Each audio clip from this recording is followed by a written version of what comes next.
So I would like to welcome us once again to the part 2 of the first section of today's activities. At the next plenary session, we will be discussing something that directly concerns us as medical students across various universities in Africa. The topic of the plenary session is medical education in Africa, curriculum, research inclusion, and mentorship. I'm sure we can all relate, especially as African medical students, the increased energy and the increased interest that we continually have, especially concerning research opportunities and mentorship. To anchor this particular plenary session is a foremost professional who has had many years of experience in civil society management in various organizations across the world. She is the co-founder of a non-profit, non-governmental organization, Inspire Young Leaders Nigeria. She is interested in youth leadership and believes strongly in leading by example, mentoring and motivating young people to fill the vacuum in Nigeria with brilliant ideas and wonderful innovation. Please join me as I welcome Dr. Elizabeth T. Peters, our moderator for the plenary session on medical education in Africa, curriculum, research, inclusion, and mentorship. Please let's give a round of applause.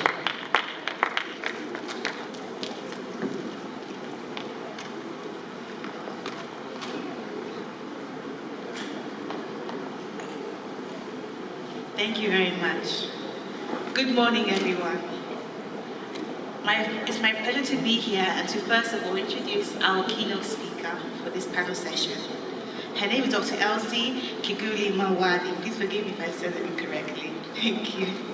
She is the Director, Health Workforce, Education and Development at the African Chest Center for Global Health and Social Transformation. Dr. Elsie, the Director She was Director of the African Coordinating Center for the Medical Education Partnership Initiative, MEDP, at African Center for Global Health and Social Transformation from 2011 to 2016.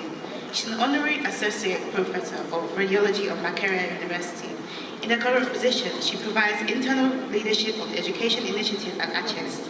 As Director to the MEDP project at ACHES, her role included developing and documenting policies and procedures, managing ACHES daily operations, and serving as liaison with the cluster working group and technical working groups, as well as communication with 13 medical schools that are grantees on the same project.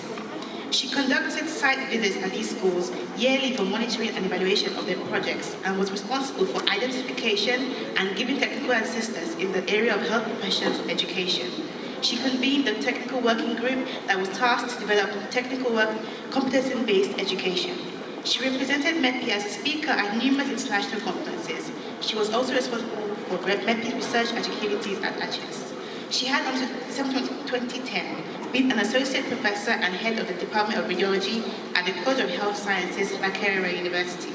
She worked at Makerere University for 14 years, rising through the ranks and understands very well the challenges of medical education in sub-Saharan Africa and globally. Apart from her radiology training, she is a fellow of the Foundation for the Advancement of Medical Education and Research, which is called FIMA. She also holds a Master's in Health Professions Education from Maastricht University in the Netherlands. She has been a global faculty discussant and advisor in Philadelphia in the United States of America.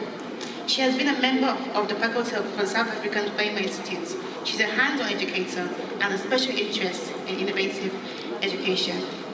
Dr. Elsie is a graduate of Makerere University, where she received both her MBCHB and Masters in Medicine and Radiology. She has been at the forefront of promoting and enhancing quality health professions education in radiology, general medicine, medical radiography, and other health professions within Uganda and in sub-Saharan Africa. She has published many journal articles in radiology and imaging, as well as in medical education, and has presented papers at many international workshops and conferences. Please join me to welcome Dr. Elsie.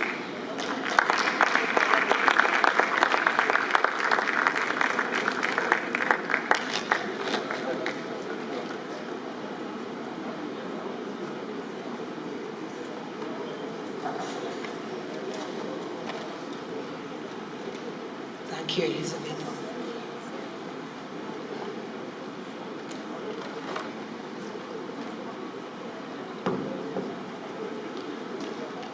Good morning.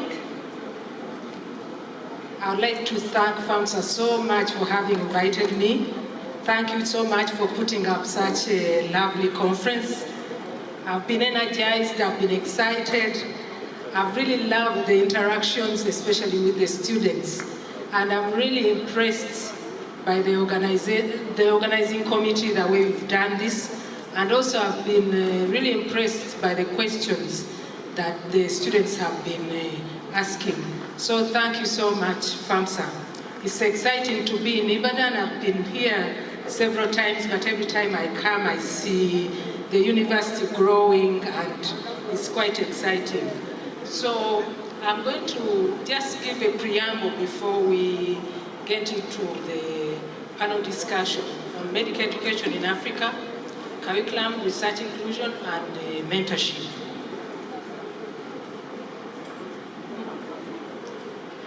Okay, I'm from Uganda, and that country is called the Pearl of Africa.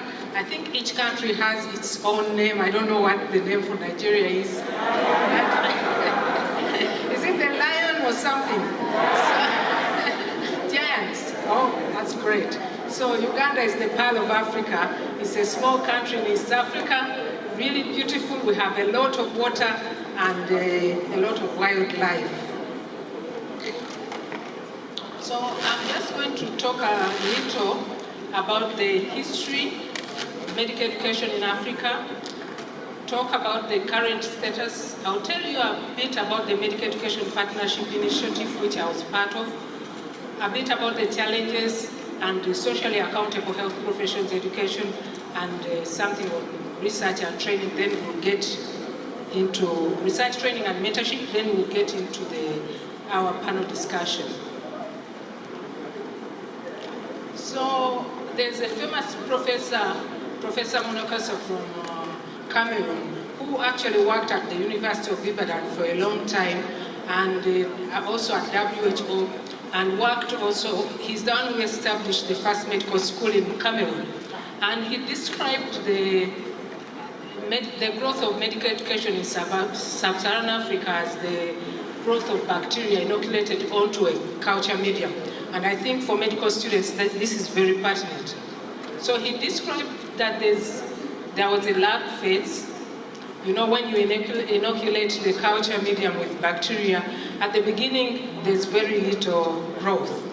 Then you have an acceleration phase, whereby the bacteria really grows in leaps and starts covering the culture.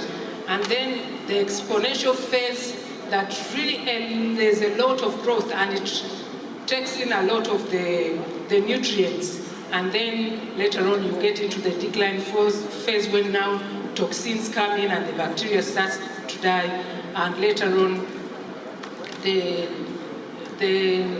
stationary phase and death phase. But fortunately we are now in the third phase. In sub-Saharan Africa, there's exponential growth. There's been exponential growth in medical education. So in the first half of the 20th century, there were no African doctors, as you know, except our traditional medicine. But now we are talking about the Western medical education that was introduced. There were some benevolent missionaries that came and were giving care in the Western way.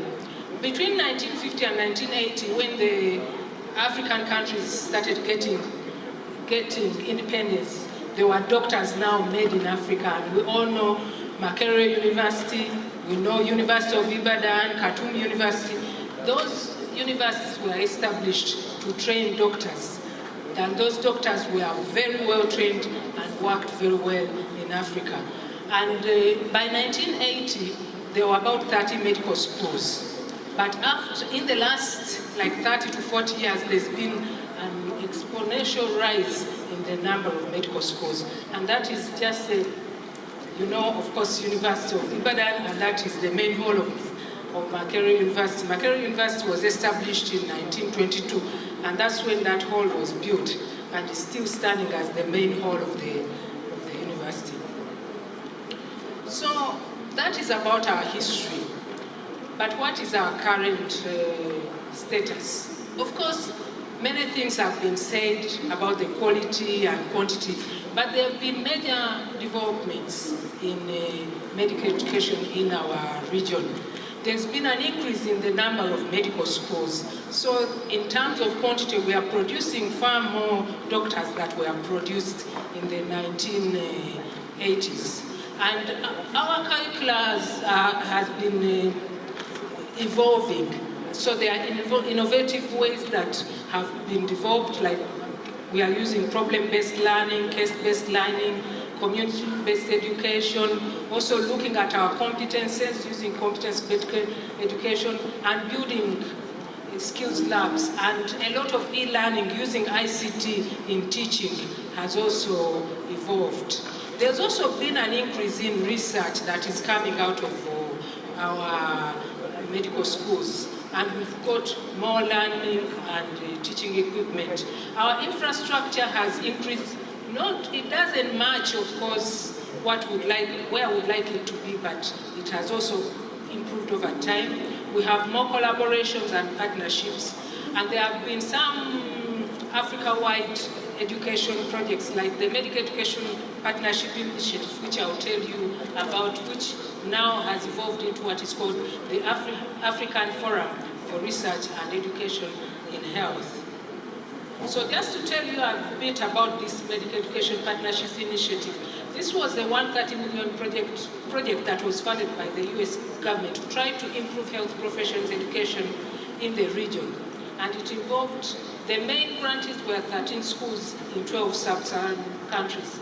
And those are the countries that were involved. And in Nigeria, it was led by University of Ibadan, but there were other 8 universities that were also involved. So it involved a network of over 40 regional partners, and also we worked with the Ministries of Health and Ministries of Education, and there were 30 US collaborators. And there were quite a number of aims and outcomes out of this project, that it aimed at increasing the numbers, that's the quantity, and also the quality of the healthcare workers that are trained in these schools. And this, largely, there was a lot of improvement in that. The other main aim was to try to retain these healthcare workers where they are most needed. And the success with this was really limited, and this was discussed a bit in the last session. And to also support regionally relevant research, and to make sure that the programs that were started were sustainable, and to build communities of practice, like creating technical working groups. And that program was actually quite successful and has led to the formation of what is called the African Forum for Research and Education in Health. But still, we know that there are challenges, and most of these challenges have been talked about since we began this conference this week.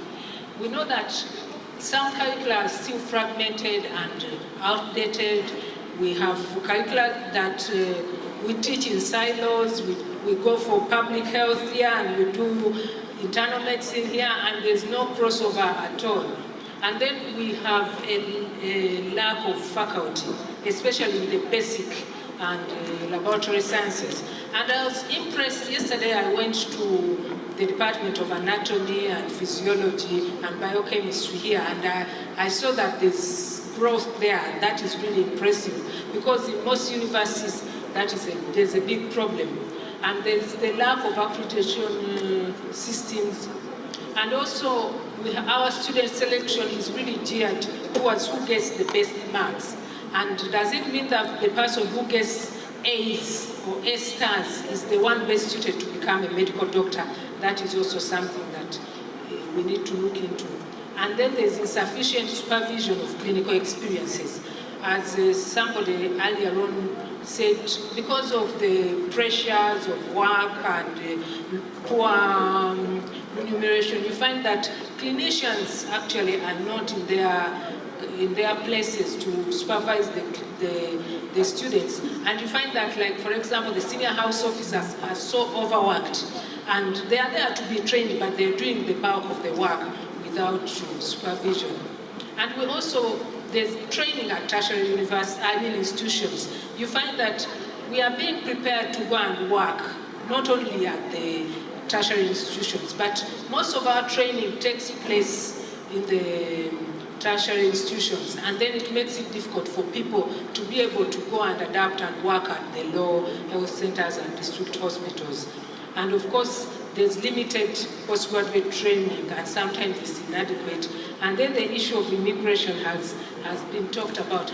And I saw this, I don't know whether it's very clear from there, this is a study that was done in 2011, and it shows where the graduates come from Africa that go to the US. We talked about retention earlier on, and it's continuing.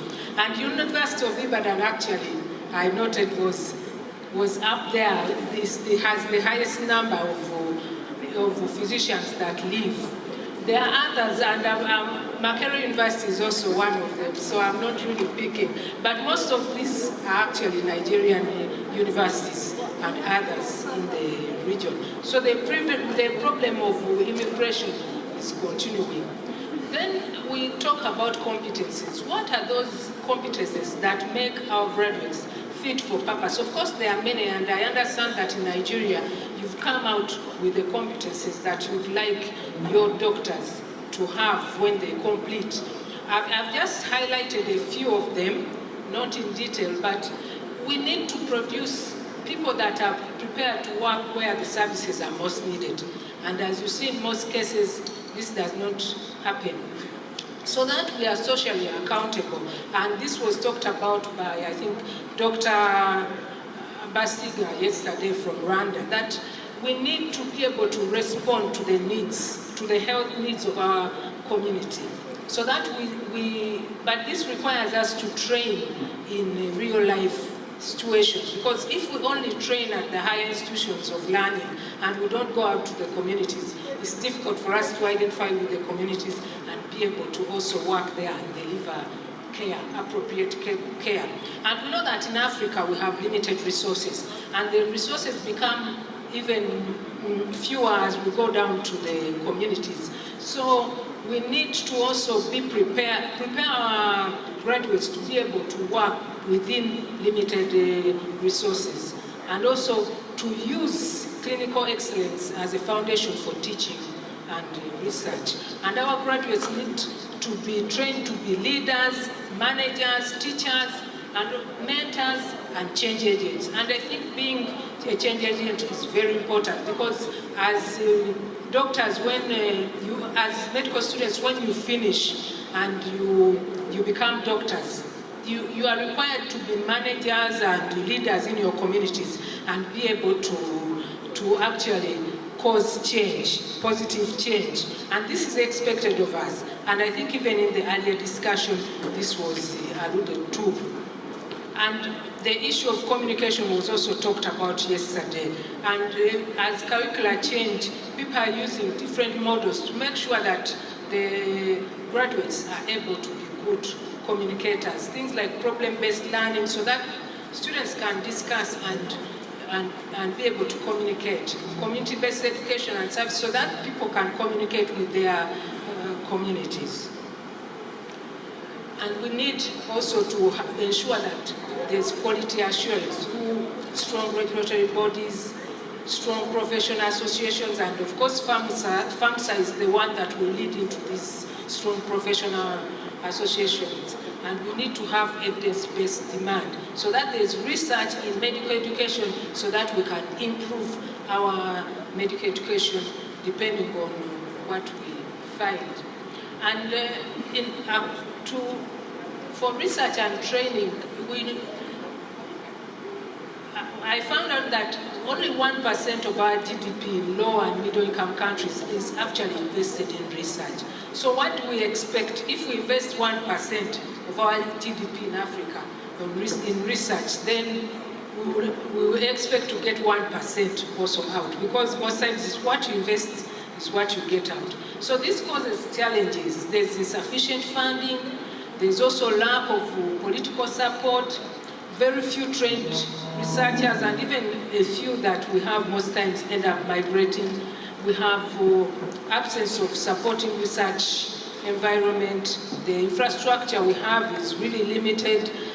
Yesterday when I was in the Department of Anatomy, I was shown an electronic microscope that was actually it was given to the University of Ibadan in 1960. It's now archaic, and since then we've not gotten one, but I understand they are now trying to get another one. And many times our research is donor-driven because the funding comes from donors. So we are not able to actually have our own research agendas. So in conclusion, that medical education, not all is lost. We are in the exponential phase and it's still growing. There's expansion of the education and training capacity, and there's a need to balance between quality and quantity. And the issue of retention is a major issue that we need to discuss. How do we retain those health professions that we retain, that we produce, and how do we fund research and make research training at medical schools relevant? I'll just briefly tell you about two networks that I'm involved in that are really trying to improve health professions education in the region.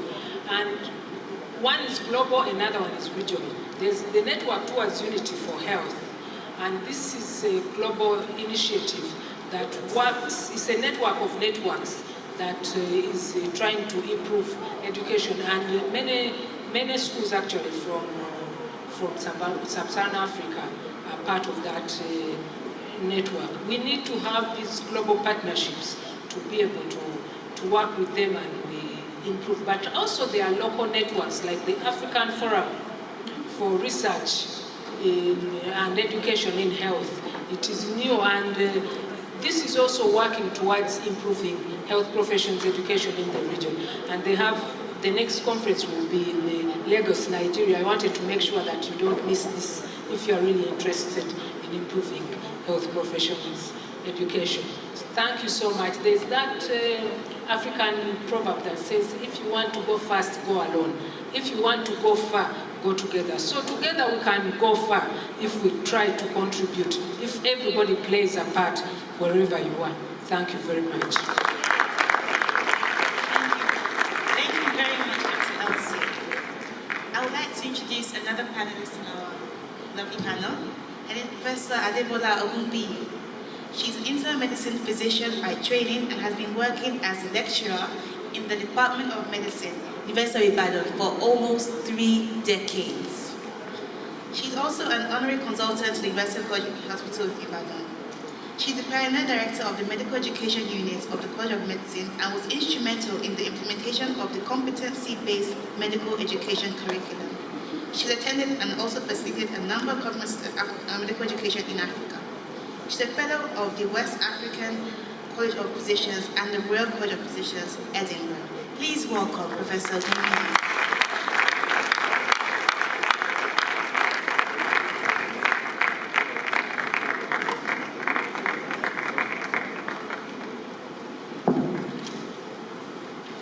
And last but not least, we are welcoming Professor Owolabi. He is a professor of neurology and the current dean of Faculty of Clinical Sciences, College of Medicine, University of Ibadan. I would expect that Ibadan would respond to the dean.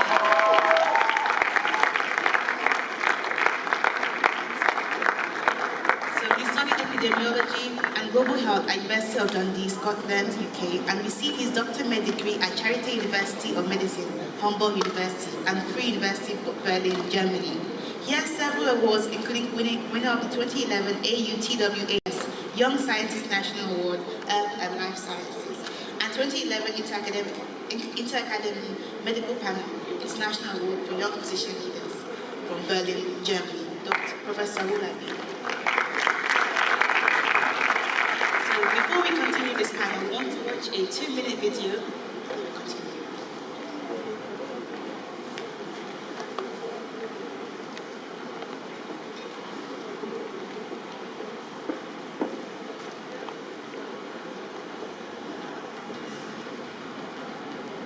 it's good to go to school, to study, sit for tests, and submit assignments.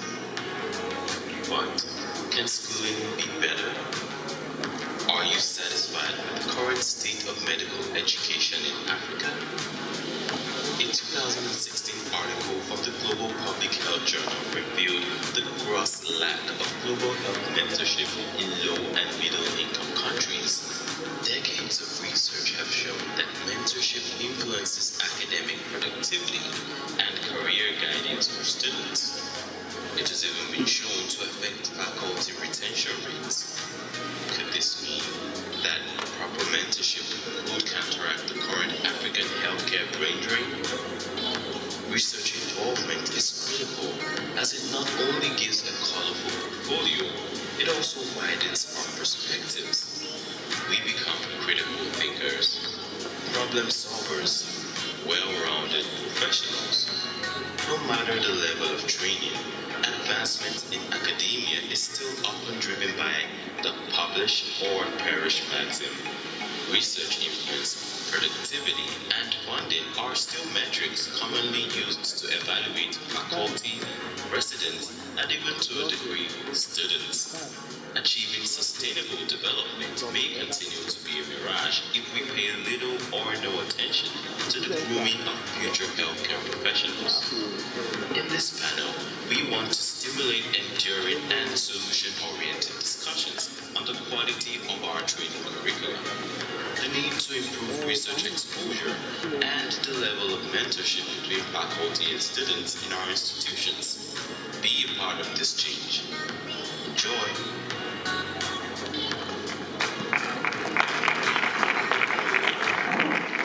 Good morning once again. Before we start this panel, I want to lay some ground rules. Okay, only one ground rule, which is that we should be interactive. So you can comment on each other's points to each other. Right, so as we all know, this panel is about medical education, which we are all part and privy or products of. Medical students, nursing students, pharmacy students, medical laboratory students, intern doctors like myself, residency doctors in training, everyone is in the form of medical education. And so we need to speak on this topic. So as we start this panel, I expect you to have your questions ready to fire. These are specialists in the topic. So please be vocal and ask questions, and let's be interactive. Is that agreement? Is that an agreement? Thank you. Okay, so the question I'll ask will be to all three members, so you can just say your point and then keep going. So the first question is, how do you consider the current state of medical education in Africa? The means of teaching, the structure, and the facilities. What's your present idea?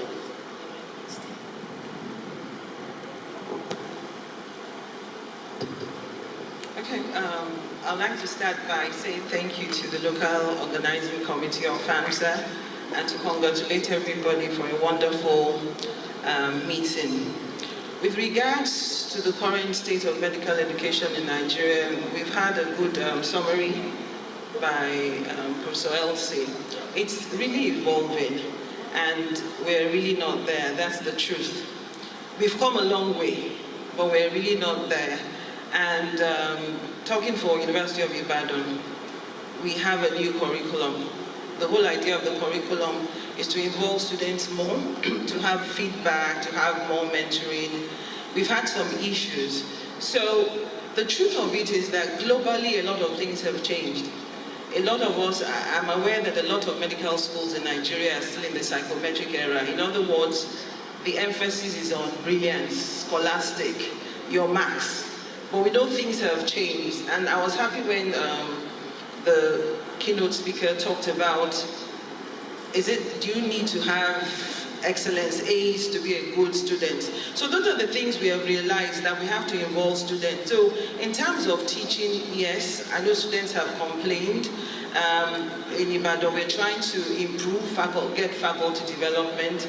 Students here feel they are talked down to. I'm aware of that.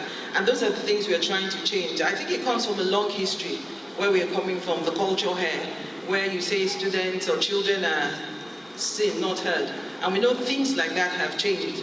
And those are the things we're trying to change as well. to ensure that the students are relevant, they're relevant to their curriculum, with the new regards to the new curriculum, they were involved when it was being developed, and then to have a sense of belonging in terms of mentorship, in terms of research. I think those are the things we are working on in Ibadan. So I would say yes, things can obviously be much better.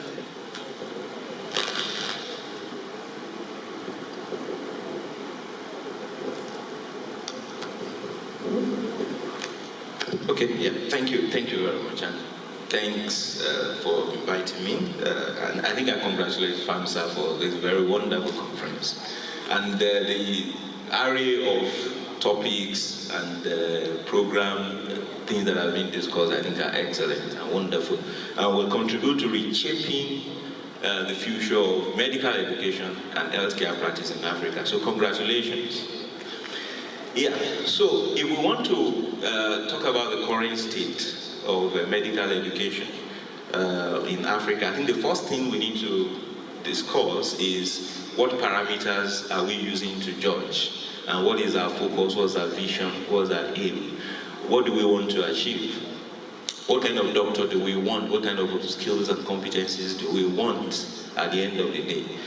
Now, Africa, particularly Sub-Saharan Africa, is an extremely challenged part of the globe in terms of medical resources that is available, compared with the burden of diseases. Sub-Saharan Africa bears the highest burden of all the diseases you can think about, whether infectious diseases or non-communicable diseases, and we have the least resources to cope with it. Of course, the most important resource to even talk about is human resources. And at the center of that is the doctor. And at the intersection between education and health, which actually both of those are the bedrock of development of any nation at all, is medical education. So this is extremely critical. So it's important for us to define what we want to see in a doctor, and then use that to now x-ray what we have in terms of the curriculum and the implementation of the curriculum and the evaluation of the curriculum that we're currently running. A lot of those skills have been mentioned by Professor Helsi, but there are other things that are also extremely important. Because at the end of the day, what does a doctor want to do? You want to heal spirit, soul, body, mind. You want to heal. You want to heal not just people, but communities. You want to prevent diseases. You want to cure as much as you can and care as much as you can. So to be able to have all of these competencies, also it includes not just science, but also arts and a lot of skills, including even the drive and the interest to want to do what you need to do and to be a change agent. And of course, social skills, empathic skills are also very important. Team working skills, because even when you work within research teams or within the healthcare system, you are going to work with teams of all that.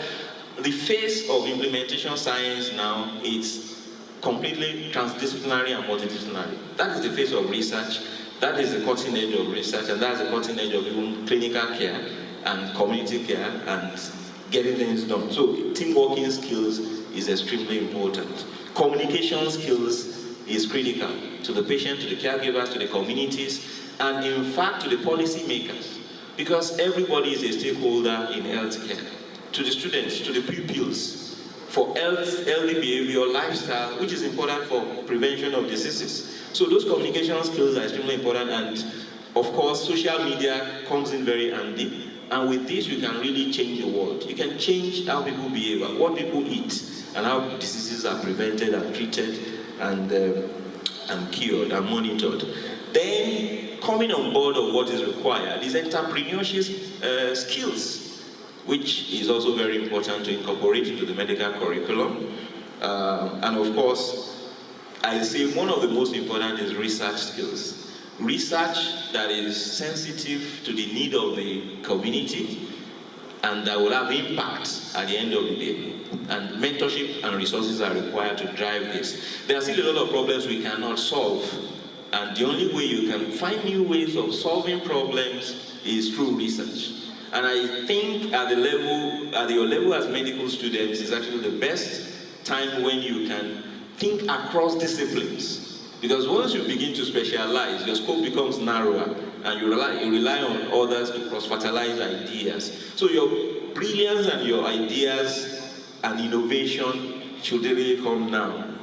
So research is extremely critical, and that's one of the skills we need to mentor students to think, to have wild ideas, disruptive ideas, innovative ideas that can change the world and have impact around them. And of course, self-learning skills. Because what you are being taught now, in 10 years' time, most of it will be outdated. Knowledge is evolving at a very, very exponential phase, and you need to know how to learn on your own and to have critical reasoning and critical thinking skills. And you also need to be able to recognize what is fake, because we are in the world of information technology and information explosion. And if you're not careful, the patients may even know more than yourself. So you need to arm yourself with the best information and be able to sift what is correct with what is wrong, and be able to change the story for the better. And I think you are the hope to change the story for the better and improve health and the economy of Africa. Thank you very much. Thank you. As the current status has been discussed, really looking at competencies, and most of these competencies have been talked about. But when we look at competencies, and I've been in the past like 6 years visiting a lot of the schools and looking at curriculum. And we really look at knowledge, skills, and attitudes. And in most of the curricula, the knowledge is really emphasized. And there's no way you can go through medical school without having the knowledge. And our students are very knowledgeable. And even the clinical skills, despite the challenges, the skills are there. But there's the issue of attitude. And this issue of attitude is really is affecting the quality of the graduates, because they may have the good knowledge, they may have good clinical skills, but then they have the let me say, wrong attitude towards work. And this reflects on us as teachers. We need to role model so that we actually give you those attributes that you need to be able to work in the communities. And yesterday, one of the speakers talked about mentorship, and we are still talking about mentorship. As a medical student, if you can identify a mentor, and we said that, he even says that you don't have, this mentor does not have to be one of your lecturers.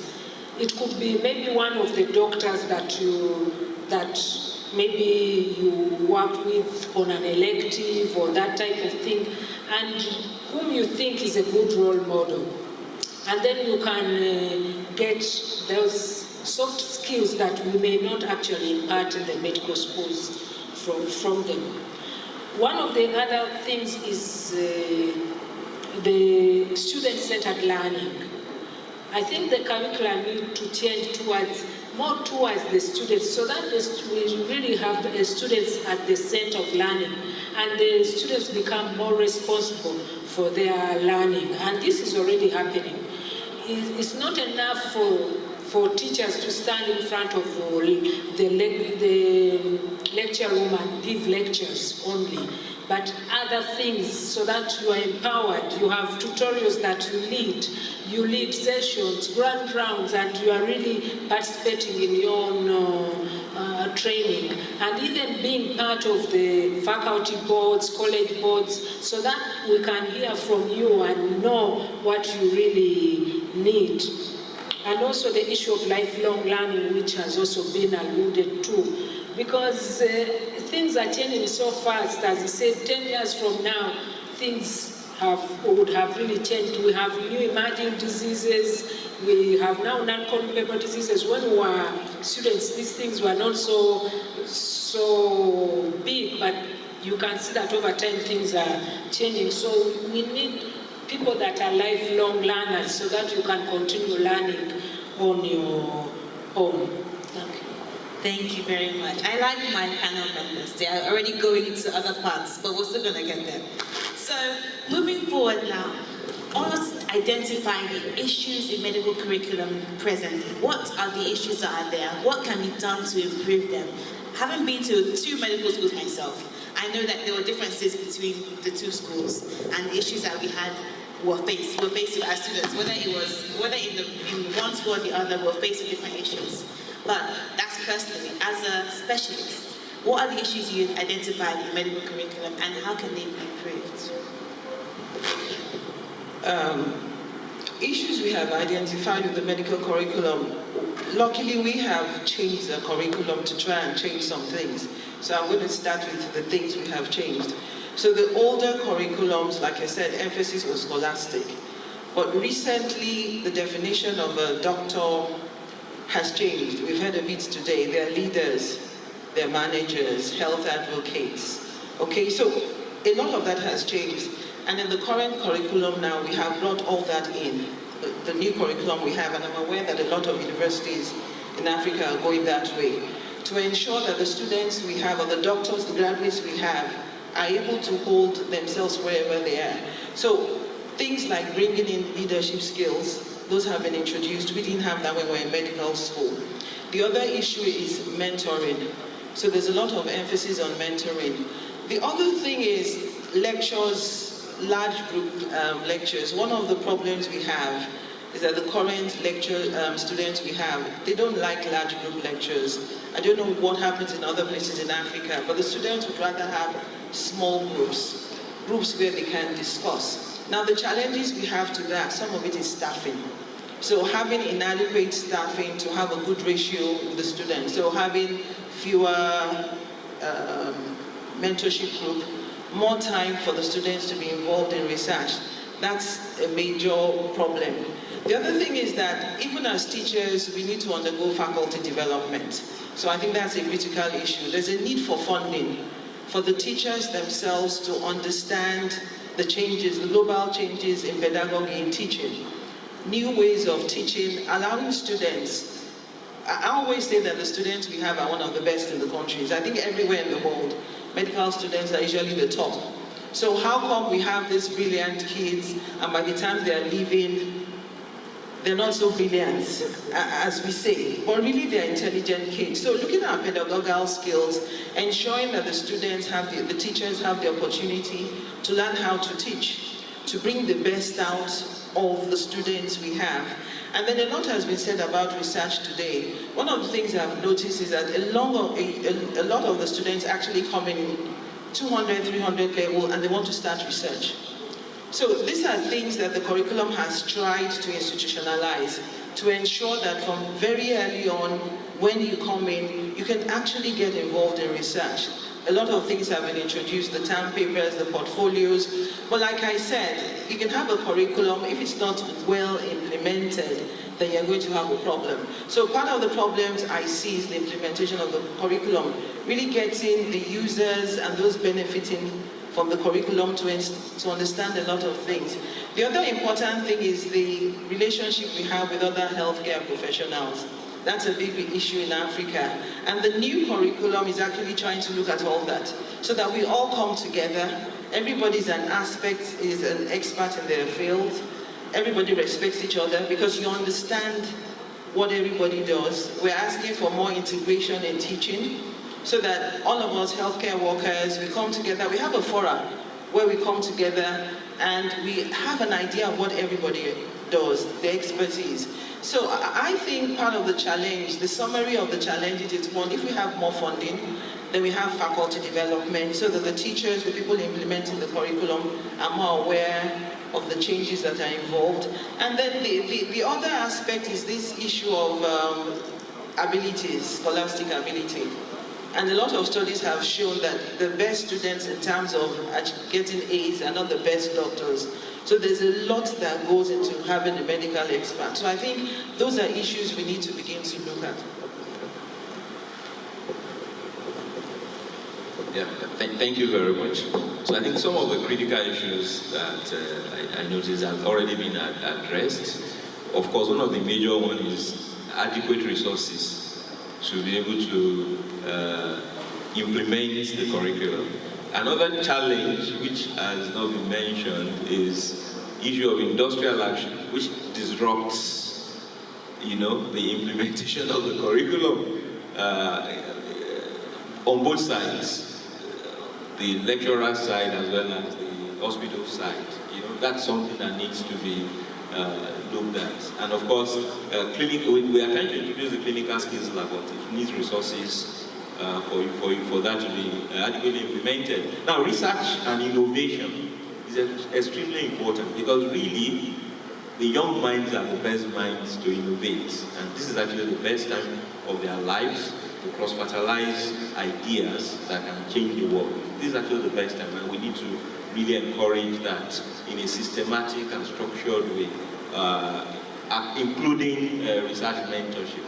So the other one that is also extremely important is, we've mentioned all these competencies, but how do we assess these competencies? We need to look at the assessment methods to make sure it captures all these competencies, so that the A's are not only based on cognitive skills, but all the other skills are also adequately assessed. And usually we get the best and the brightest students in the country. And our assessment system should encourage them to remain the best and the brightest. But I think we need to look at our marking schemes and our marking systems, which sometimes, as we call it, closed marking, doesn't really reflect the true Gaussian curve, which is what we expect. Because if that is not there, if there is a glass ceiling and people cannot aspire to have distinctions because of the problem with an outdated, I would say, marking system, which needs to be reinvented, then that doesn't really drive them, doesn't really encourage them to aspire to be their best and to compete. And I think another thing that is important, which is also coming in, and is about exchange programs. That's also very important, so that a brief period during their training, during training, you can interact with other medical students or other medical environments across the globe, to see how things are being. Because medicine is an international calling, so to speak. It's not just a local calling. Of course, local relevance, but of course, international significance. So you need that exposure as well during training. And I think we are making some progress in those plans. Thank you. Something that was mentioned yesterday by Dr. Tedros in that video, linking health professions education to health systems. I think many times we have curricula that are happening at the medical schools or health professions, education institutions, and you find that we are not really linking with the health system where our graduates are going to work, and therefore addressing the health priorities of our communities. I think we need to have curricula that address the priorities of our communities, because as doctors, that's where we're going to serve. We want to improve the health of our communities. So our curricula really need to link to the health systems, so that we understand the environment, we understand the health priorities, so that our students really are able to address the needs of the communities. He also alluded to the primary health care. In most cases, we are there to really serve at the primary healthcare institutions, and in many schools, we don't prepare our students to do that. We prepare them at institutions like UCH, and you find things are readily available, the mentors are there, you can get most of the things that you need, but then we send them to work in the communities at health centers where there are limited resources and they've never been exposed to this kind of environment, and they are expected to work in the primary health care setting, and they are not prepared. So this really leads also to that linking of the health professions education to the health system. Thank you very much. When Professor Olabi was speaking about close marking, I had a memory of A is for God. How many people have heard it before? There are plenty, don't worry. We'll pass, we'll pass. So moving on, we've spoken about research a number of times, and now I can say have a general consensus that we want to include research. So what are the potential benefits of bringing in research into school systems right now? I answer that. I'd like to say the University of Ibadan, we have now fully open marking system. So we started open marking system, so you can actually get 100%. It's just we need to work on faculty development. The other thing I would like to quickly say is that the new curriculum is community orientated, so a lot of the students actually go to the community to learn that. Now, with regards to research, I think even from preclinical levels, I think the students need to be involved. One of the things about the new curriculums, most of the medical curriculums, is that the basic sciences is very important. And one of the things I have noticed is that maybe because we have lack of funding, the basic science is not able to get them really interested in foundational research. So because of funding, there was a day I went to one of the colleges and a lecture was being given and there was no lights. Those basic infrastructure actually affects the interest of students in research. And like we said, these students are very intelligent. But what are the questions? What are the things they see? What are the problems they see that they want to research into? If you have an environment that stimulates you, then you come alive with research questions. So I think one of the things is that we have to get an environment that will make our students inquisitive. They begin to have research questions. It's not the same boring, you go to school today, you go to the world round and things. And I realize that that's part of the problem we have. Somebody said she visited us and we had some electron microscope. I'm sure a new one is on the way. But the point is that from the basics, once they come in, there's a lot of things to stimulate, to make them want to think, to make them want to ask questions. I think we need to create that environment. We need to have an environment. The other thing is that we have a lot of the teachers doing research. So I think from very early on, students who are interested. Now, why I say students that are interested, not all the students are interested. The thing is that we will create, I think a forum should be created to get everybody interested if it's possible. Because you don't have to do cutting edge research. Just even knowing whether there's electricity all the time is research. So in other words, getting the students to begin to ask questions, we need that forum. Now for those who are interested, I think they should be involved. Students that show interest, who want to work in whatever studies we are doing, I think they should be involved. The only thing is, there has to be a system to ensure that the students that want to get involved in research early are coping with their grades, so it doesn't stand out like a distraction. So if you have a student who is very good, who is coping and wants to do extra work, get involved in research, I think they should be encouraged. Yeah, so research is actually a systematic way of generating new knowledge. It starts with just hypothesizing, identifying problems or challenges, asking questions, and then of course experimenting or observing, systematically reporting what you've observed or analyzing it, and then coming out with results and then discussing that in the context of the existing knowledge. That's what research is all about.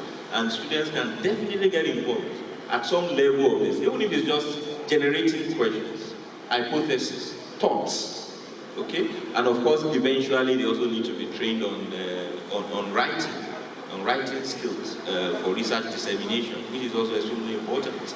So those that are interested, of course, should find mentors, because you need mentorship and you need resources to carry out research.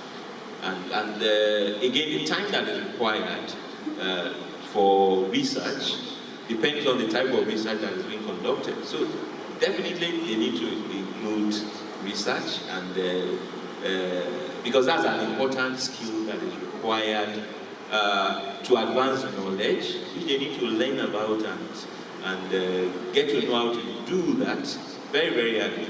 Because we still have a lot of problems crying for solutions within the health sector. And the solutions have to come from us by thinking innovatively, creatively, in a systematic manner.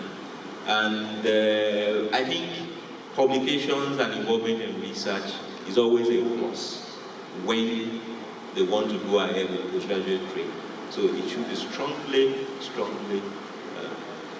supported. Thank you. For students, I think right from the word go when the students join the medical schools, we should be able to help them become problem solvers by helping them identify problems and know that they can actually form hypotheses right from the word go as they start medical school. And I'm really impressed by the work that has been done by the students with the posters, because some are very small. Most times when students think of research, they are thinking big, but there are small things that we are working with every day, what you face every day, what you see on the street, like we were talking earlier, seeing like the shisha on the streets, all those things, seeing little things that are happening in our communities, where we can start to be problem solvers and think of what little pieces we can work on. And this develops with time, but also it takes faculty to help the students to guide them and help them be able to get these skills, be critical thinkers, and just not wait for gaining knowledge, but know that they are there also to create new knowledge. But it also needs, sometimes it needs funding. And I think universities should also invest in research. Governments should also involve in, should provide funding for research. Thank you very much. So, from what we've heard so far, research should be like a big thing in your mind right now. Whether you're in 200 level or 600 level, you should be thinking about how I can improve my society from where I am right now. What can I see that's wrong around me? Ask questions. Why is this like this? Why do we have such a number of people having this? Like in my own case, I was in neonatal unit, and I realized that out of like 10 cases of neonatal jaundice, 4 of them had tried to self-medicate with pour water. I asked them why. Where did you hear this? Why is this a normal? And it's happened again and again. In fact, it becomes a common question. Whenever I see jaundice, I have to ask, have you used pour water? And it's a they will be like, oh no, oh yes I did. Because you have to ask. So you have to put in the mind of being inquisitive, try to move forward. So moving on to our panel. Mentorship, we mentioned it earlier on today. How would you advise inculcating into medical education, and why would you want mentorship to be part of healthcare professionals' training curriculum?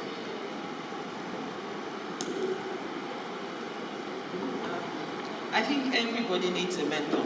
Whether you're a medical student or you're not a medical student, even somebody in the market needs a mentor. So I believe having a mentor is crucial.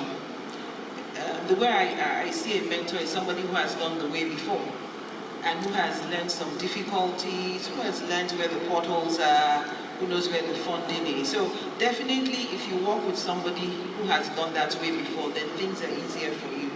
Now, one of the experience we have had with mentorship at the University of Ibadan, using that as an example, is that we've had issues with mentorships. Because we've tried getting mentors. In other words, you give the students the mentors. They're not able to choose. So we just come up with a mentor list and then go there. It did not work. Because what happened was a lot of the students never met with their mentors. Now, people suggested, why don't you let the students pick their mentors? And the other problem was that you had some staff that had 100 people, 100 students wanting to join that team, and we had some staff that did not have any student to mentor. So that became an issue. Because obviously you cannot have one person mentoring 100 people. So I think one of the things people have thought about is go back to the first one, give people their mentors, but then let there be some timing. Yeah, because it's possible both of us may not want to work together. Our styles may be different. And so I think that's where we are now, ensuring that we have mentors for our students, allowing the students to give a feedback on the mentor. I think that is very important. Gone are the days where you say this has to be your mentor and that has to be your mentor. No. So this is your mentor. You sit down and you see if you can work together. If you're not able to work together, then I think there should be some form of intervention and then you have another mentor. And I think mentoring should start once the students come in.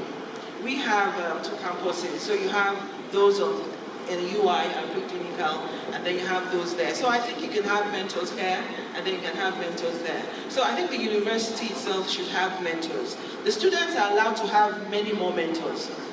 Although we know if you have too many mentors, it's also a problem. But I think, yes, it should be institutionalized, and then the students should have a feedback. They should be able to give a feedback to be sure that the mentorship works. And the other thing is people have suggested that it could be formal, semi-formal. So there's some forms or something you feel, so somebody can actually monitor. In other words, it's not that you just go to see your mentor, hello, how are you? But there's actually something official, where there are questions asked, there's a checklist asked, so that the mentee, the mentor, can actually see their progress in the relationship. Yeah, so mentorship really is about relationships, and that's a role model at the end of the day. So basically it's about impacting the full range of skills that we've mentioned, many of which are not written in textbooks. So it's really by observation and by mimicry, so to speak, that you're able to acquire those skills.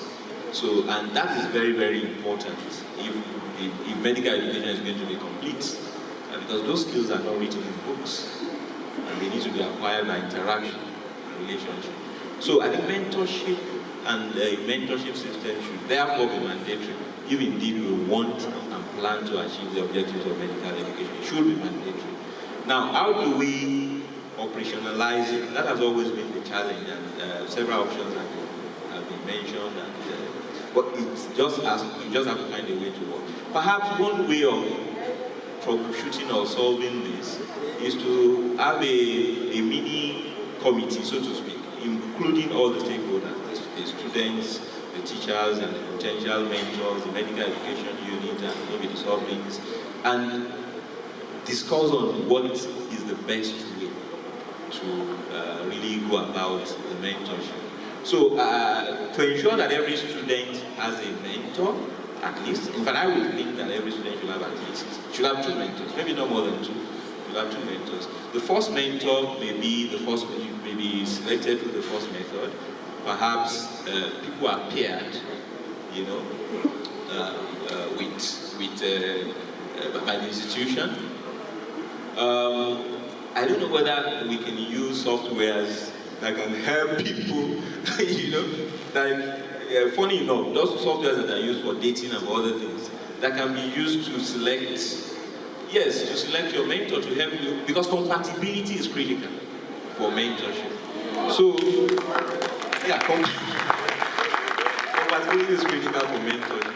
So, and then at the end of the day, when the institution is providing mentors, I think you at least give each student 2 options to select from. And then, on top of that, after the student has selected from the option provided by the institution, the student is free to select at least one other mentor. And the program should be evaluated with reports, and it should be assessed.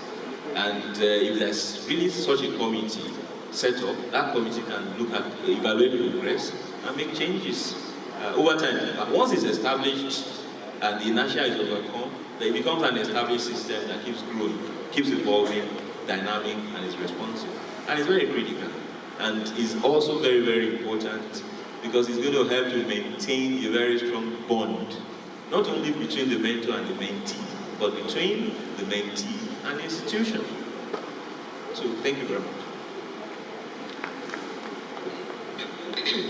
Mentorship is also a skill. Some people, it comes naturally.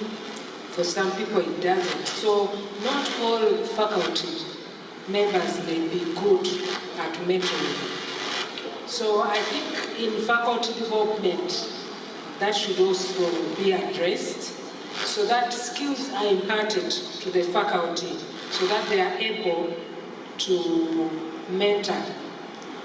And it should also be, after that, I think there are some faculty that are really good, but they may not be good at mentoring, even after offering skills. So I think it is very difficult to really allocate mentors to mentees.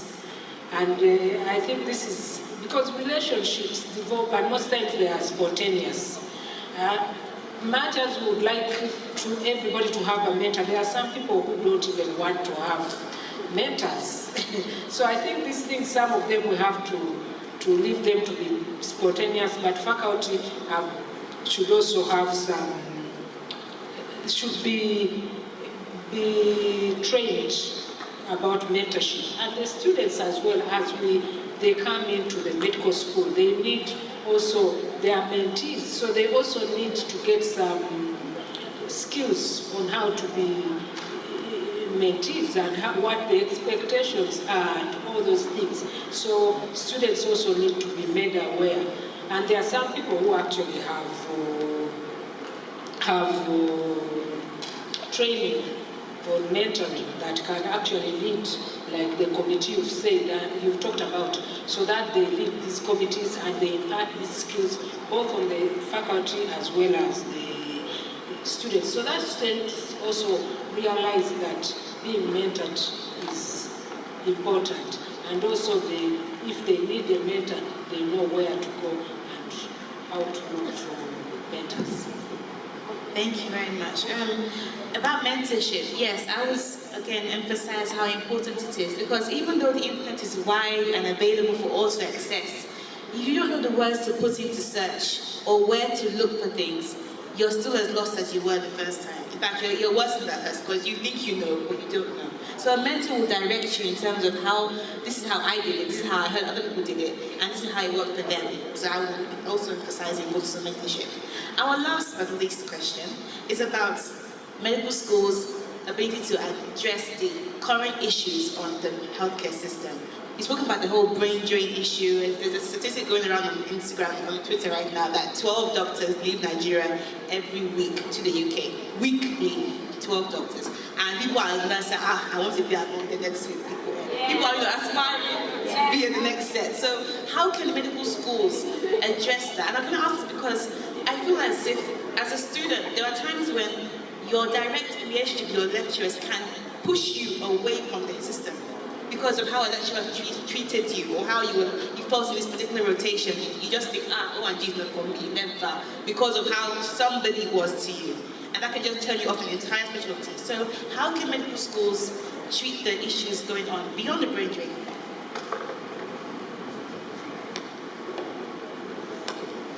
That's a big question. So what I always say is, why are the doctors leaving? I think that's my first question.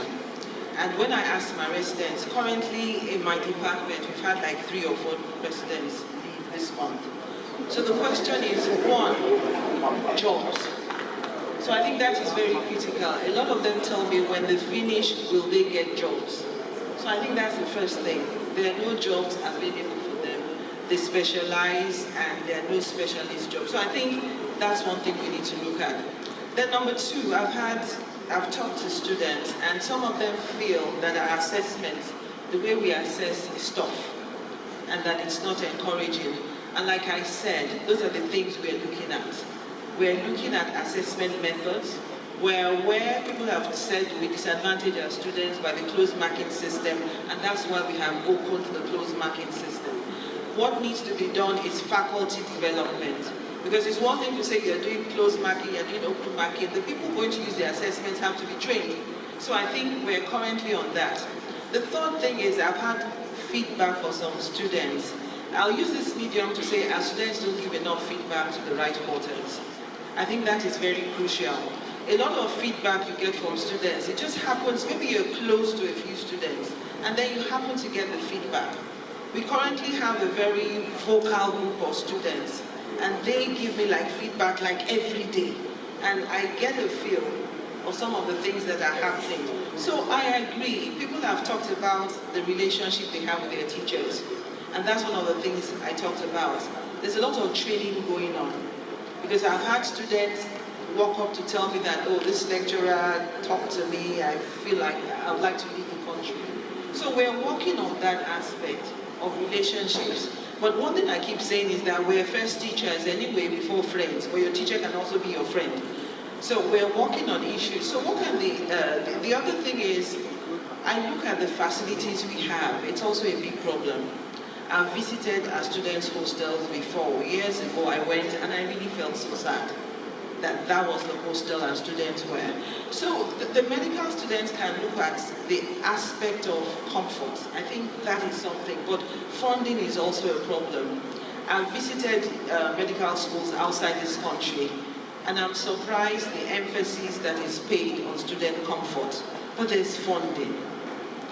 And I think it's very important, because the student today is the doctor tomorrow, and I worry about that.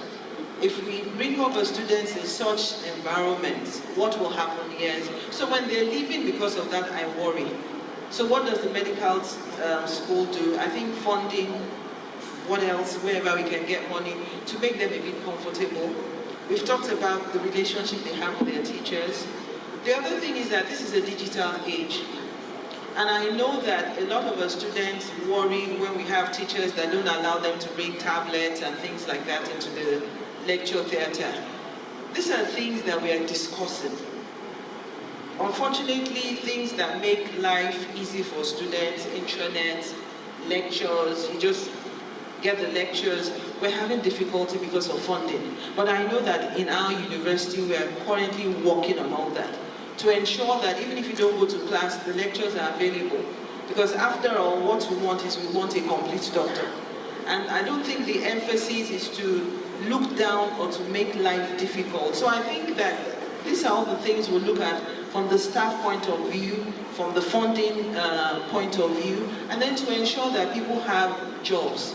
We've talked about the clinical skills lab. The clinical skills lab, I see it as a very exciting place for students to learn, because a lot of times we don't have enough patients. So we need to look at all that. A good environment to ensure that they are comfortable and they're trained, and then a good working relationship with their teachers. Yeah. So I think it's a very, very important issue, and the first thing to do to tackle it, I agree absolutely, is to find out what are the pull factors and what are the push factors. Reduce the push factors and see what you can do to pull people back. Because medicine, to be candid, is an international profession. That is, I mean, really, we all know that.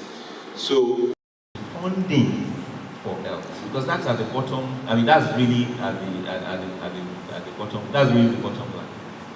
Funding for health. What percentage of the budget, national budget, is allocated to health? What about private sector? And it is not only that doctors are leaving, other health workers are leaving, but there's also capital flight in terms of medical tourism. So really, the continent is hemorrhaging. Those funds could have been used to build resources and create jobs. And so at the end of the day, for instance, you see patients paying to go and see doctors from their country in foreign environments, and they pay expensive. I mean, very, very high. You know, so is find a way of making sure that medical tourism is reversed by injecting a lot of resources from the private sector, from the government, and from international agencies, because it's really at the very, very driving. I mean, because again, practical environment is very important. Some people leave not just because they want comfort, but because they want to be able to do the best that is available for their patients, you know, and they feel that they can't really do that in this environment, they want to go somewhere else. So it needs to really be taken care of aggressively, otherwise it will keep escalating, and unfortunately. And Africa is losing so much. It's like we're training, even this morning I saw some, we're training, I think to train a medical student in Africa, they say it's almost about between $20,000 to $70,000. We are training them for the UK market, for the US market, and they are saving billions of dollars in turn, and we're losing so much. And again, we lose even patients to them. So I think we need to really sit up and address this.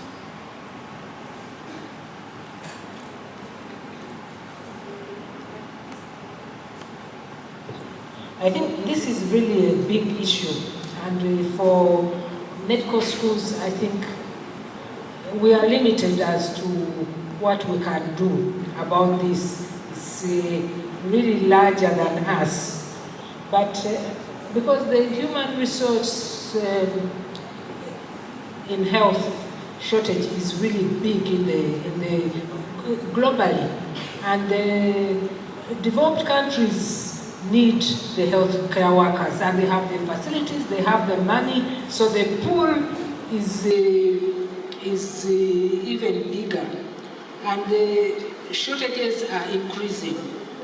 So our governments, I think, have a big role to play in this. There's the WHO International Code on Human Resources for Health, which really is based on free movement of labor, but there are some policies in place to try to have governments have bilateral discussions and see, for example, if so many people are leaving Nigeria to another country in the West, what can be done? How could both countries gain from this? Because for us, for example, as we've already said, we have a large number of young people that could be trained as health professionals. I know, like, for example, in Botswana, I understand they have some arrangement with Ireland, and they've worked out a way of compensation for the people leaving, and actually try to enhance the other way so that people who had left Botswana to go to Ireland actually came back to Botswana. But you can see that there's a difference in Botswana in the way they are running their country, the issues of governance, the economy, that makes it attractive for people even without those bilateral discussions, people going back. So there's a lot that our governments need to do. It's an intersectoral problem that needs to be discussed probably at even a higher level involving our governments. But at the level of the medical school, role modeling, trying to give people the best and training them, exposing them to the places where they are going to work, attracting funding for research, because it has been shown that people that are actually involved in research as well as clinical work, and they are more likely to stay in the country, especially for faculty. So it's a big issue. It's really, we cannot exhaust it here, but it's something that Africa really needs to look at. Thank you very much. I have to speak to the organizers. I didn't realize question time was factored into the panel time, so I want to ask for just a little bit more time for questions. Just 3 questions. Can I go ahead? Oh, look how many questions here. Okay, so how are we going to do this? That means you agree to let this run a little bit over time. Can I take 3 questions? Okay, 3. First 3 people.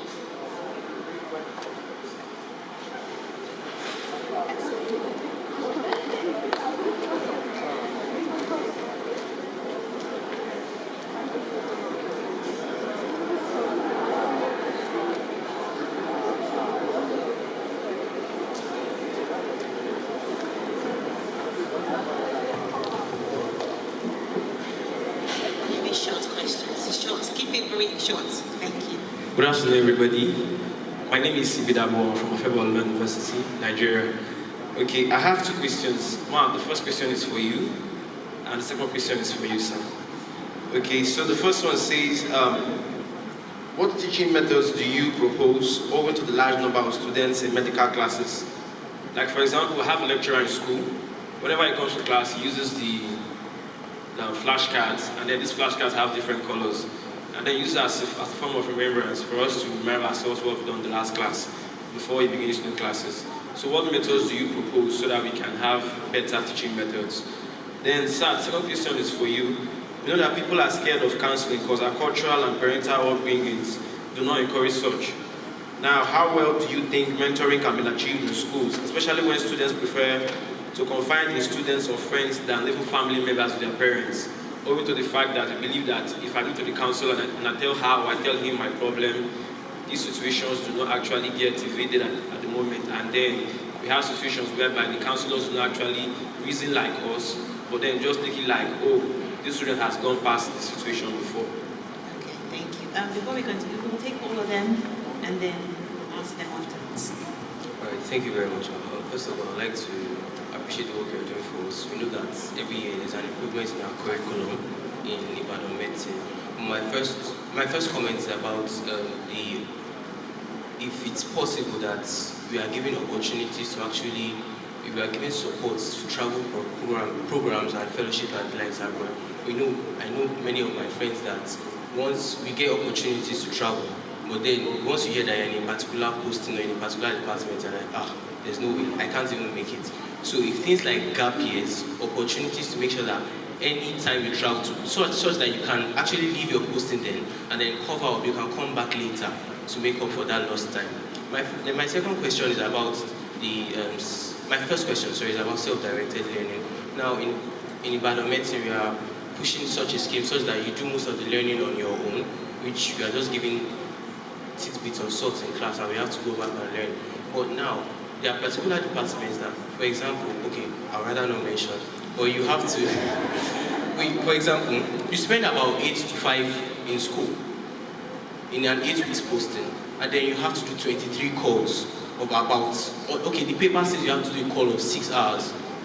That is outside the normal time of 8 to 5, and then you still have to go back and direct your learning by yourself, so that there's actually no time for you to actually read, rest, and actually be a good student. You are always in a rush. You're always like, okay, how can I squeeze out time for this? How can I, please, I don't know how this can be improved upon because it is simply too strenuous for us. And my last, apologies. My last question is about, thank you very much. Yeah, good afternoon. Thank you very much for the good session. I actually wish it was full of deans of faculties from other schools, really, as we're discussing something very crucial. Now, the first question is about mentorship. Now, the thing is, you prescribe 2 different methods, yeah. But the thing is, sometimes we are in a position whereby our mentors or our proposed mentors are filled up. They have a schedule filled up with a huge academic and also administrative schedules, such that as much as they really even want to help, these academic and administrative schedules choke them up and they are not able to offer valuable advice. And sometimes we need them for a certain time period and we are usually not able to access them and it impedes some of our work. So that's first. Second is about research. I think one very major aspect that is challenging is funding. I was going to ask our dear Professors Ogumi and Professor Olabi that do you think, sir, Amma, that the private sector could be sought at the university level, the private sectors could be sought after for assistance in research? That's the second. And the third thing is, regarding research is a whole lot of process. I mean, a colleague and I were conducting some research from my school. I come from a school at the University of Ilorin, and we discovered that we had to go through a long, tortuous process. I mean, the whole thing with ethical review and everything, such that at the end of the thing, we miss our deadlines. So, don't you think we should also seek for lesser stringent, quotas for students to do their research, so that we don't use the old general template that is usually obtainable on the norm? Thank you very much. Good afternoon. I'm very enthusiastic about medical education in Africa, so I have a lot of questions. I am Norma from UNIZIC, The first question is there a way to liberalize medical programs such that students can choose when to write their exams? Then the second one is the issue of attendance to lectures. In Nigeria, we have the NUC that says every student must make 75% attendance, but different students learn in different ways. So making every student attend lectures, some people are not really gaining from this. So is there a way that students can decide what lectures to attend and what lectures not to attend? The third question is the issue of, we know we need professionals teaching us, but the truth is that there are some professors that have experience but cannot teach. So is there a provision for these professors to undergo revision programs, teacher training programs, so that they can teach us very well? Because if you're not teaching, then why make us come for lectures when you're not teaching very well? Then the another question I have is the issues of professors exploiting students in research. A professor would want to organize the research and then burden a student to go through all the files in the hospital and bring out this information, and the professor releases these things and does not acknowledge the students. He's an undergraduate, he's learning. This is not encouraging. Then attending programs that are not medicine. We are all medical students, but that doesn't mean we are stereotyped.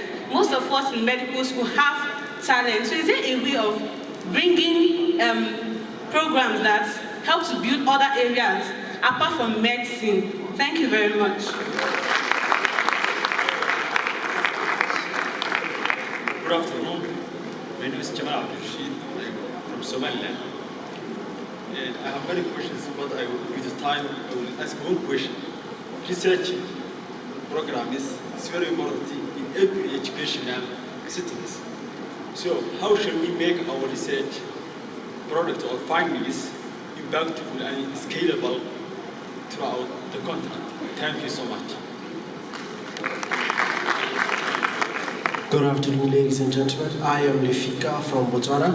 And, well, one thing I'm grateful for is that there is an increase in the medical students training now more than ever. But what worries me is that in the increase of medical students training, there's also an increase of medical students who commit suicide, students who have mental health issues and conditions, students who now end up adjusting to negative coping mechanisms that were trying to trying to prevent the communities from getting into like smoking, like drinking and the like. So my question is simple, which was also touched by Neoma. That is to say, what are we doing to include extracurricular activities out in the medical courses as means of preventing burnout or encouraging or building a holistic doctor? Thank you. I'm from the University of Ilorin, Nigeria. Okay, the problem of implementation of the new curriculum has been identified. But my question is, why aren't some institutions adopting it yet? Like, how can this curriculum be adopted by institutions that haven't adopted it? And then is there a system, like, are there people in charge of monitoring these institutions to see to it that they adopt this new, to implement this new curriculum, like a course accreditation or something? Then my second comment is to Professor Ogumbi. She mentioned something about students not giving feedbacks. I believe most students, teenagers and young adults these days, they give feedbacks on social media. So I believe institutions can look for a means, maybe through the Medical Student Association, to see to it that they get information, they get their feedbacks their student feedbacks from the social media. Thank you.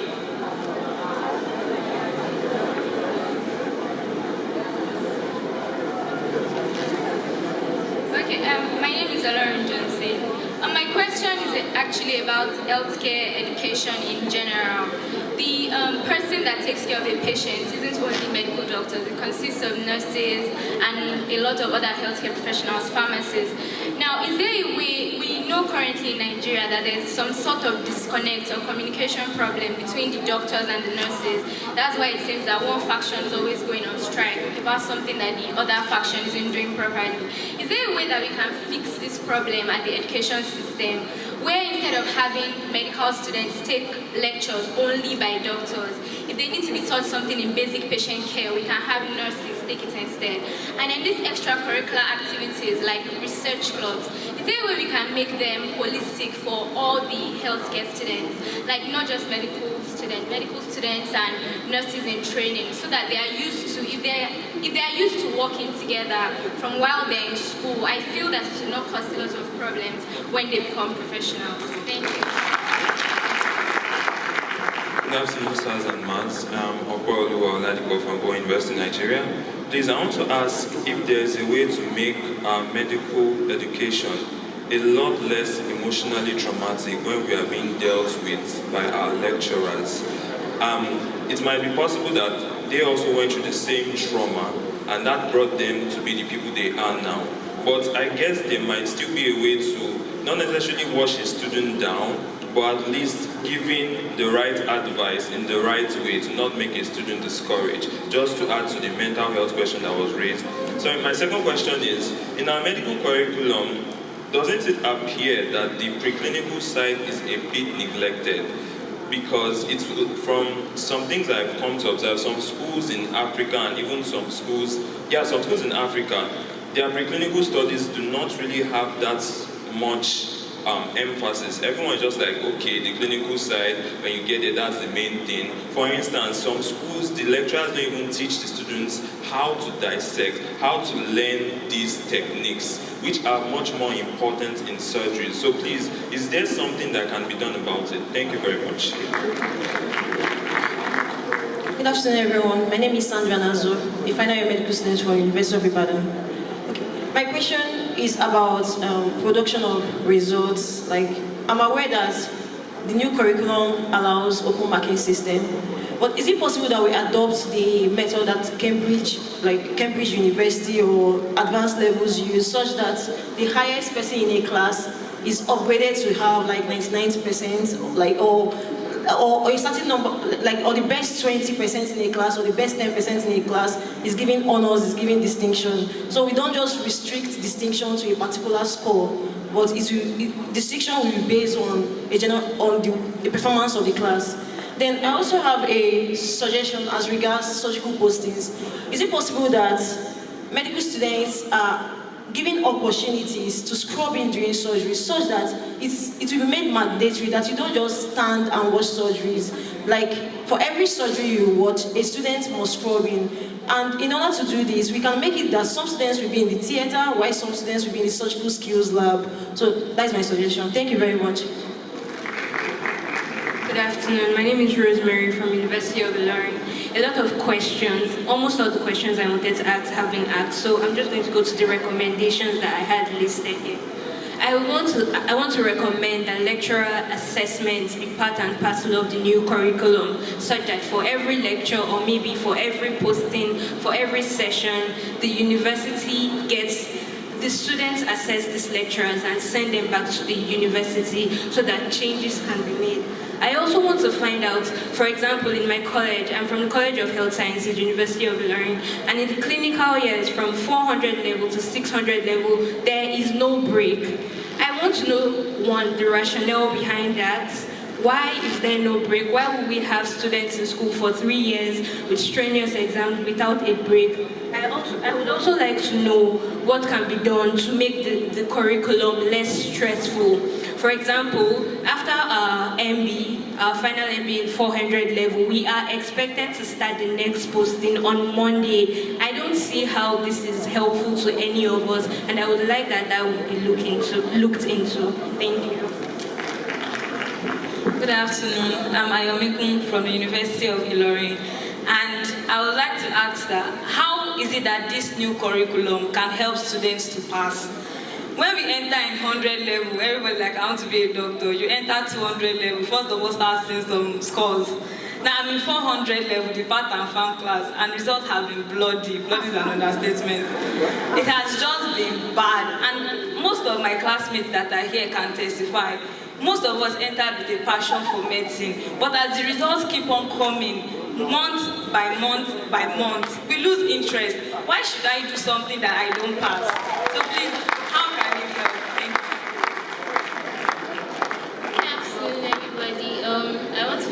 start by thanking the panelists, the organizers for this medical student funded of the University of Ibadan. Okay, my first question will start with a comment. We say the success of every institution is the product, it's its product. That's what you produce is what measures up to your success, because these people you produce are what will come later to replace your positions. So apart from the communication and feedback we receive now, I'm aware of the filling the questionnaires and the call lectures and all, getting a feedback. Is there a way this can also be incorporated into other postings? For example, other postings, medicine, surgery, we don't get to say what we feel. We don't, it's just, okay, I don't want to be Ibadan only, but it's just one aspect we are evaluated. It's just in one aspect we're actually allowed to speak our mind. For other things, we don't get to say, okay, this thing is stressful, I can't do this number of calls, and then we find tricky ways to actually do these things. And at the end of the day, it's not making us, in quotes and unquotes, it's not making us holistic. So is there a way we can also be evaluated, give a feedback in other postings also? And then the second one is talking about, the second one is about encouraging excellence, actually. In our classes, there are some people that are actually very good. You see them that, okay, this person is good, but then why is this happening? So if people I look up to that these people are good enough to have this, they do not have it, it does not encourage me to actually strive for excellence. So if there's a way people can actually be rewarded for their efforts, it doesn't, okay, we say there's no more closed marking system, but in the fact, people say in surgery posting you can't have above 30 over 40 in the essays.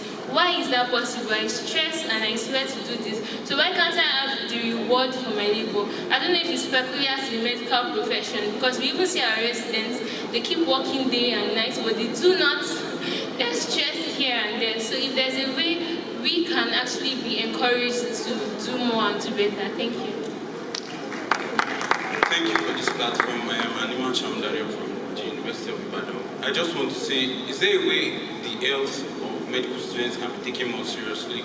Because I am someone that suffered from this problem. I have anxiety, stress disorders. So when I get into oral exams, I get very stressed, I get very anxious, and I forget some of the answers I know. So is there a way we can get access to medical professionals? Is there a way they can be brought closer to us, that we can talk to them about these problems we have?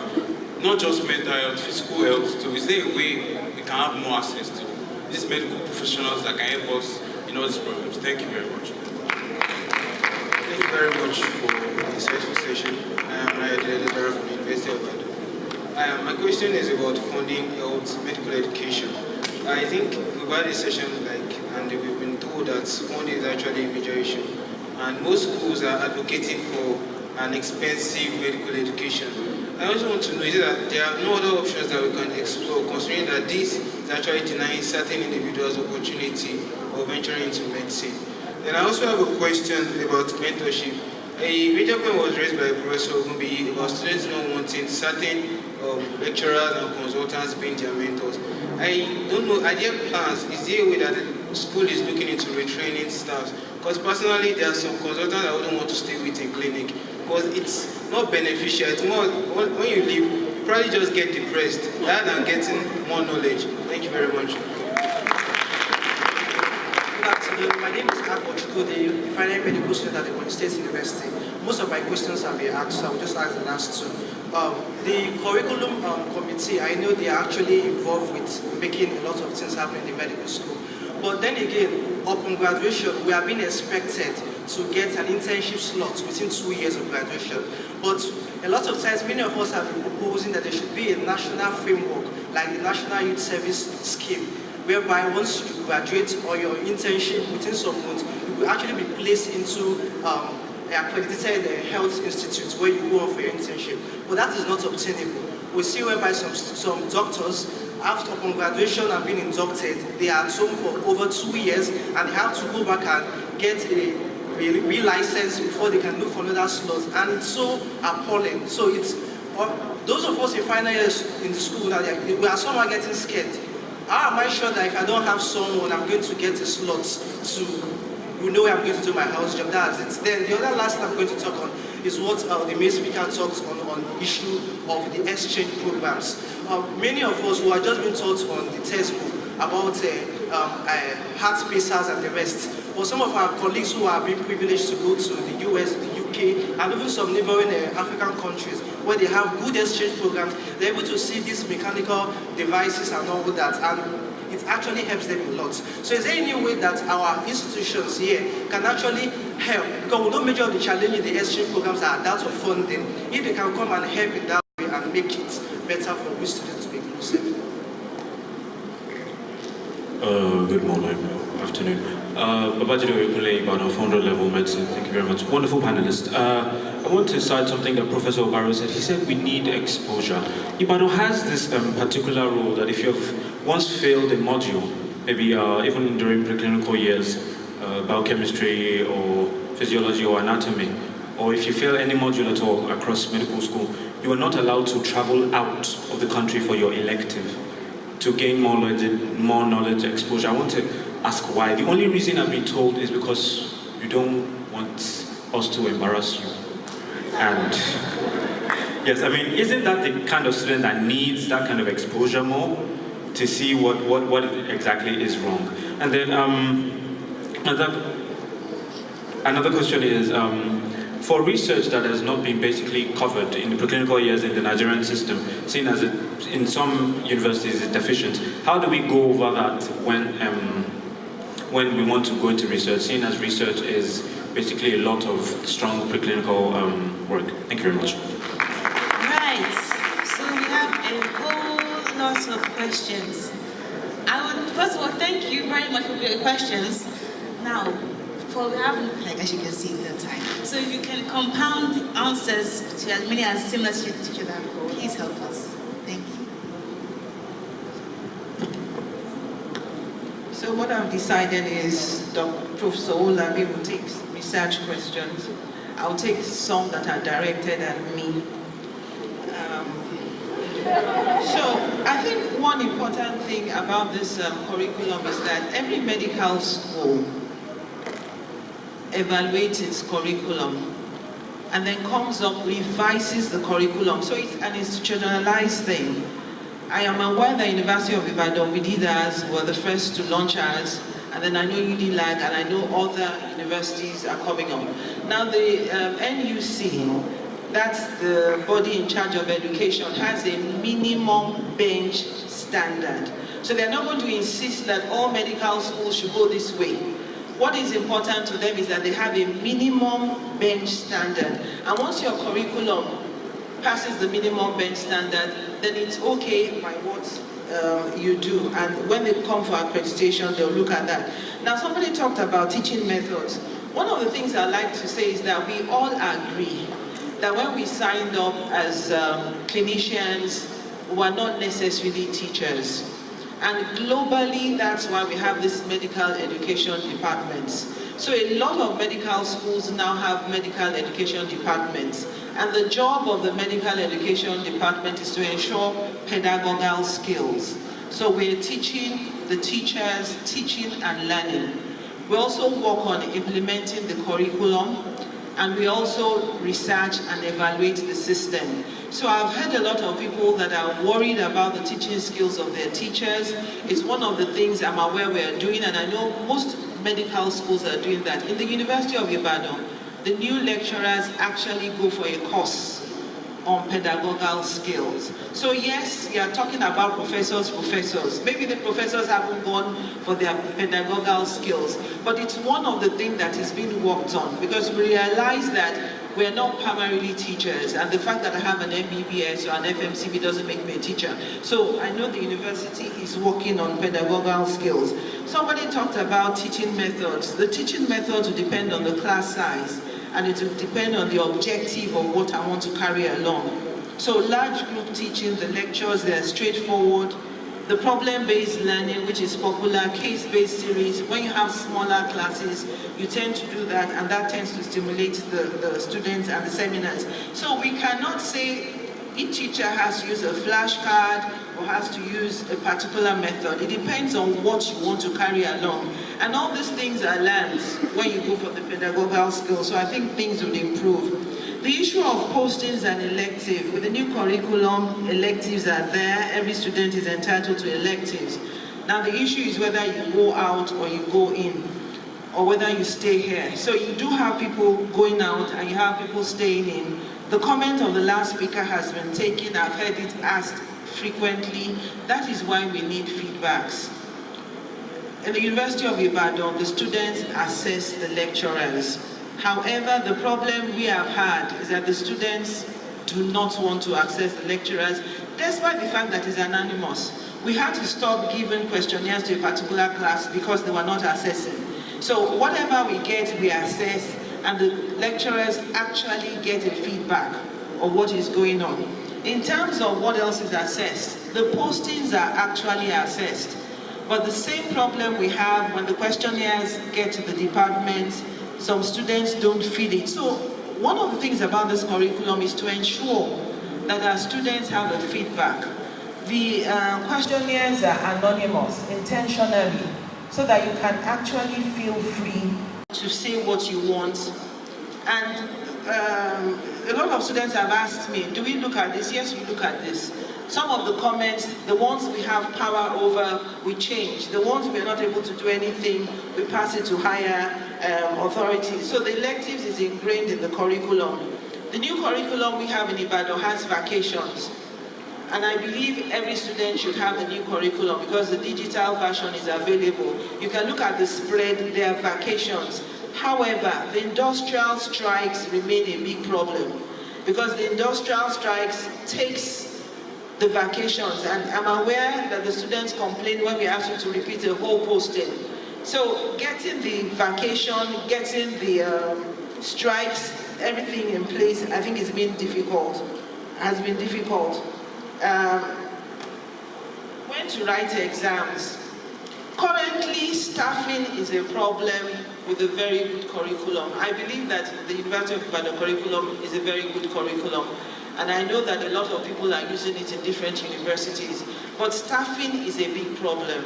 So asking to write the exams, I want to believe that you have a right to say you do not want to do an exam. I think it's possible. You do the receipt, you give a good reason.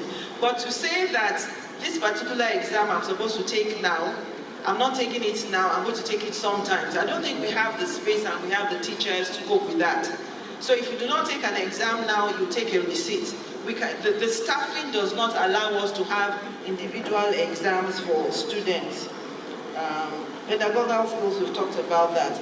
Now somebody talked about the talents of students. So one of the things about our curriculum in the University of Ibadan is that we have medical humanities coming into it. Last week we had medicine and arts. I don't know if any of the students took part, but we actually had lecturers, musicians come to talk to students.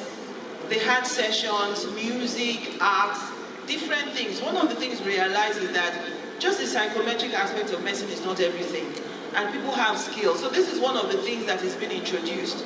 We started with medicine and art, but I'm sure there are many other things that are coming up. If you look at the curriculum, I think all of us should take time to look at the curriculum, and then you see that it has all that.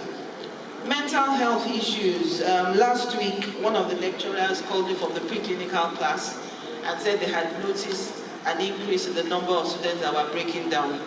And one of the things that I told her is, please write a report.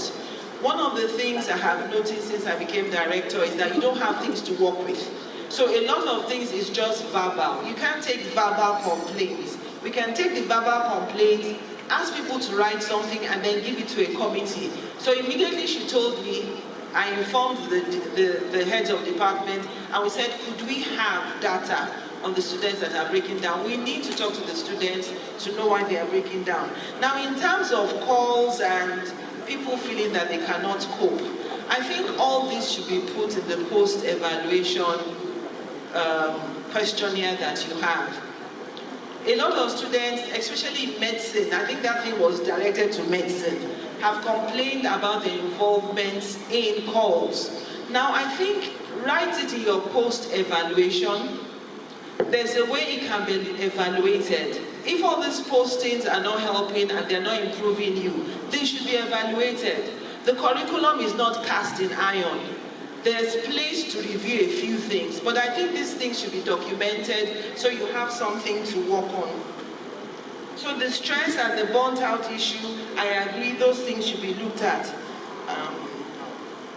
Assessment methods. A lot of people have complained about assessment methods. Changing assessment methods is part of pedagogical skills. Now, somebody has talked about looking at the highest person and giving the person a prize. I would need reference for what assessment method that is. In the universities of Cambridge, abroad, there are different assessment methods. What is important is that each institution determines a standard setting. Standard setting is how you determine who passes. And I think these are things that a lot of us are not aware, because what we were used to was 50%. If you go out and you say your pass mark is 50%, people will laugh at you. What do you mean by 50%? So we know globally, as we are moving with pedagogical skills, we are also moving with assessment methods. So you realize that assessment methods vary. You have norm reference, that's what we are used to. In other words, you look at the performance of the class and you decide that, okay, they didn't do too well, so make the highest, have this. But there are certain times you have to use criterion reference. Now, criterion reference means I have a marking scheme on how to intubate a patient, and the content expert has put 10 things there. And he looks at it and he says, for you to pass this station, you must do 7 things. So in other words, the pass mark is determined before you start. So the pass mark for that station is 7/10. That is standard setting. So why am I saying this? I'm going to this extent because there are scientific methods of determining pass marks. What is important is that we have to focus on our questions.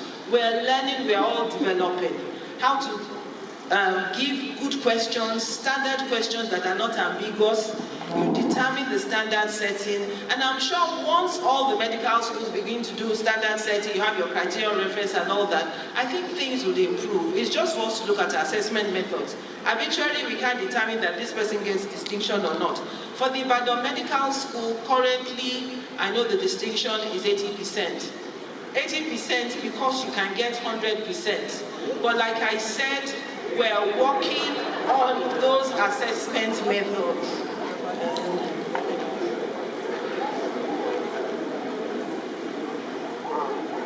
I think somebody talked about funding, about brilliant people who don't have enough funding, not being able to go to the medical school. I think it's one of the things most universities are looking at. Medicine is expensive, and in most countries there's scholarship. So I think that's the way we should be going. We cannot say do not pay anything, because the truth of it is that we cannot cope. But I think the way to go is to ensure that if you have the marks, you're intelligent, you should get scholarship. So I think that's where the universities should focus on, getting scholarships for students that merit to learn medicine so that they can come in and they do not stay out of school because they cannot afford it. I believe I have taken, sorry, the last one is preclinical students. So with the new curriculum, sorry I keep saying with the new curriculum, but the curriculum is 6 years, there's a lot of emphasis on the preclinicals, because rightly, like somebody said, the preclinical sets a good foundation for research in medicine. And so you find out that there's emphasis now. A lot of the medical schools are looking at the preclinicals. Funding has to be put. Practicals have to be improved. Because like somebody said, there's no point doing anatomy, saying you've done anatomy and you did not dissect. And at times you get feedback from students who say there were no bodies. So all that is being looked at, but I believe it is funding. But the curriculum that we have here actually makes sure that adequate practicals is done. Like I said, what we need to work on is integration and funding. And then finally, before I give to Professor Olabi, somebody talked about interprofessional problems. One of the things we've done in our curriculum, the current curriculum, is that you have different professionals coming to talk to the students. So from 200 level, we actually have posters that involves everybody, every health professional comes in. And the whole idea is with integration, further integration, you would have a lot of classes together. So you would have different health professionals taking the same classes, which gives you a platform to relate, you get to know each other. It's just that the number of classes and the credit unit you'll be taking will be different. Thank you very much. Thank you very much, ma'am. As we continue on, I ask you to please help us to concisely respond to questions. Yeah, I think I will make my response is very concise and focused mainly on the research-related areas. How do we, I think one of the questions was how do we ensure that the product of research is scalable? It starts with defining the research question, defining the knowledge gap, defining the stakeholders that are going to be involved in implementing that research. They have to be carried out. There's something called the implementation cycle. So you have to do a proper problem definition, involve stakeholders from the drawing board, conduct the research, and it's easier to communicate and to implement that research because it's going to be fit for purpose. So that's very, very important. Now, involvement in research, authorship, contribution, acknowledgement. So those are things you should know about, and you can also read about the policies, the International Committee of Medical Journal Editors, what is required for you to be authors. Students can be authors, can be co-authors. They can also be acknowledged, depending on the level of contribution. So if you show sufficient enthusiasm and you communicate with whoever is the research leader, I think you should and can be involved in authorship, not just in data collection. In fact, in designing sub-studies. Now, how do we make it easier for you to be able to do your research? I think one of the ways is perhaps if what you're doing is under an umbrella of another study, which already has ethical approval, it's easier for you to scale the others. I'm not very sure that the ethical committees will want to lower the standards because patients and lives are involved. So it depends on the kind of research you want to do. If it's going to be an intervention, for instance, it's more rigorous to review. But if it's just like an amendment to a proposal or a research that's already ongoing, it's easy to fast track. And in fact, you can even have an expedited ethical review. And you can also learn about, you can even get ethical certificates. Some of them are free online on how to design the research that is ethically acceptable. So I know your postings and what you're doing is time sensitive and your research time is time sensitive. So I think all of this can be worked out in conjunction with your supervisor or your mentor.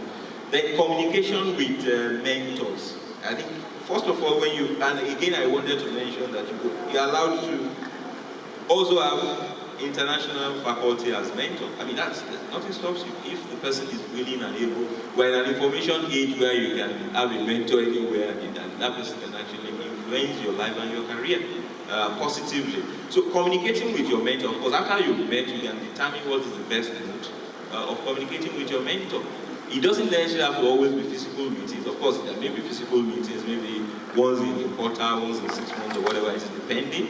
But there are maybe other communication methods you can agree on, whereby you can relate to each other and progress can be tracked. I think those are the aspects that then counseling and one of the ways to ensure that people have free access or easy access to counseling is to have a standby, statutory counseling committee with confidentiality has to be maintained, so that people are free to disclose and they can be trusted. And of course, the quality of the people who are members of that committee is also very, very important. They must really be fatherly or motherly and be able to relate with students at their levels and of course with the way students also think so that they are really able to function. Confidentiality is very, very important.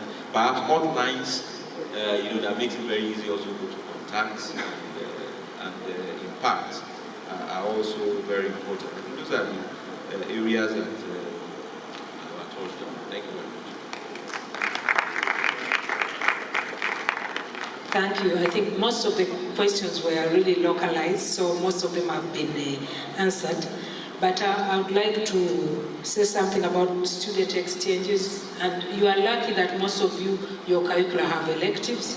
And I think that's where it should be student-driven, and students should look out for what to do during their electives. And also be proactive. For example, those two organizations that I talked about, they have student exchanges within the sub-Saharan African region, and many students have benefited from this. But then you have to be proactive and look for them. The issue of interprofessional training is really good to see that you people are asking for these things that are really advancements in medical education. And it is up to you if the medical education department actually is looking out for feedback from you. I think as students, really, if you give that feedback, then it will cause improvement. So there's a lot for the students to be involved in the improvement of the curriculum. So it's been really exciting. I think there's been a lot of feedback to us as lecturers. Thank you very much. So, as you have seen, we've taken so much time. Without further ado, please thank these panelists of mine for this amazing, amazing act. And look up yourselves, there are great questions as well. Thank you very much.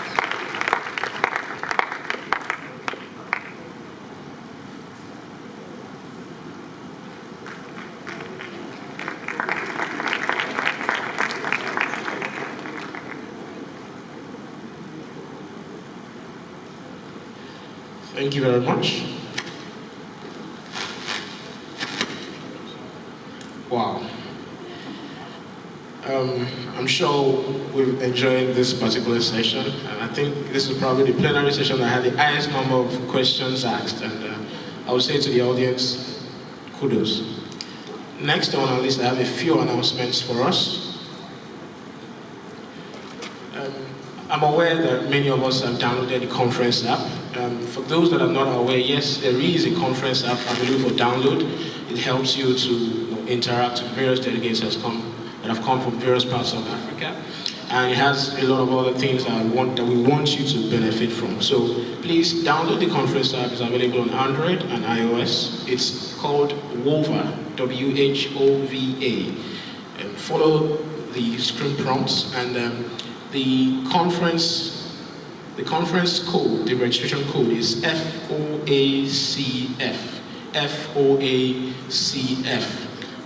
We have a video that I want to play for you concerning the conference app.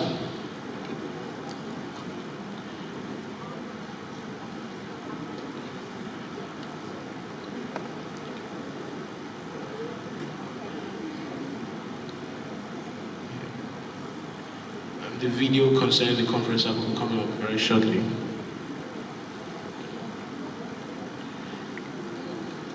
And as that is coming on, another announcement we have from the WHO team. Jason, did you see the email from the conference organizers? They're asking us to download the pool.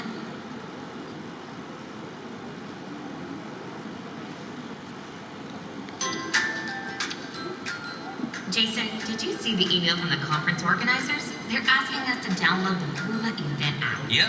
Actually, I used the app in my last conference. Really? What can the app provide that a paper event brochure and website can't? For starters, you can set up your personal schedule and set up reminders. You won't need Wi-Fi or data service to check the schedule. You can see who else is attending the event, send messages, and set up meetings. Planning fun things to do together, sharing a ride, exploring job opportunities, asking for help. All is easy with the community board. Wow. Please, show me how to use it. Sure. To sign in, enter the email address you used for event registration or your social media account. That'll take you to a profile page. Other attendees will see your profile and network with you, so make it look good. All right. Done. That's it. As you are an attendee, now it will show the event page automatically. Oh, but I registered late. See, it doesn't show the event. No worries. You can search for the event here by typing the name. Click the Join button and enter the event invitation code the organizer sent us, or request a new one and wait a bit. I remember the code. Perfect. Now we see the basic event information, and on the bottom of the screen, here's the Agenda tab. HUVA lists all the sessions on each event day. And we can search an individual session by keyword. The session includes all the details like overview and handouts. You can add this session into your own personal agenda and set a reminder. All the sessions you saved are in My Agenda. Now that is handy. During the session, you can click like, ask questions, or leave comments, and rate the session. Here you can take down your personal notes too. Cool. Look at that. Speaker profile. Not only for speakers, you can see all the attendees' information. Here's the attendee list. With a little planning, you can make many valuable connections. Here, we can search by keywords including company name or title. See, here's me. There's you. You can see my professional background information and say hi with a click or even start chatting through private in-app messages. And here, you can invite more people to join the conversation. Just convert it to a private group chat. Okay. Here, what's this? Ah, that's the meeting schedule. You can use it to suggest a time and a place to meet someone. If your request is accepted, you'll see a notification, and it'll also show up in your agenda. Good thing. Now here's the community board. I love this for posting things like, hey, let's have a dinner together. Any good places to hang out? Or, I lost my wallet. Has anybody seen it? And post a job, too. Here, create any topics that you'd like to talk about with other attendees. It's a good place for networking, even before an event. Wow, that'll be useful. Of course, there are other cool features. Things like exhibitors showing coupons and giveaways, live polling, photo sharing, tweets, indoor maps, and surveys. Looks like I'm all set. Great, now enjoy the app. If you have any questions, here, contact Huva right through the app.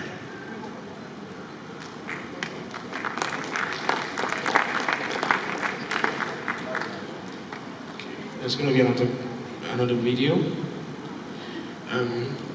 Just to announce, I'm sure we all are aware of the community section of the app, and this top 3 users of the app, based on the amount of points, stand a chance to win something at the end of the conference. So let's get working. Let's get communicating.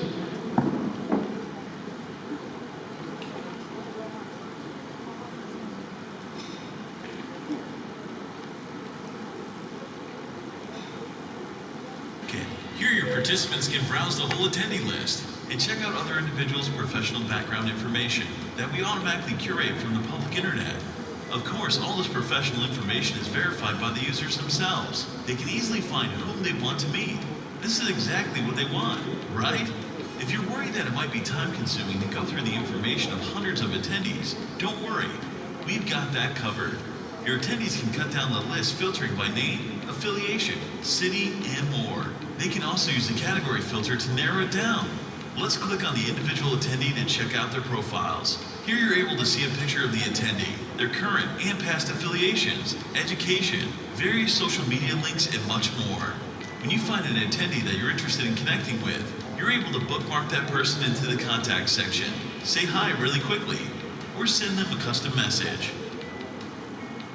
Click on the messaging feature in the app.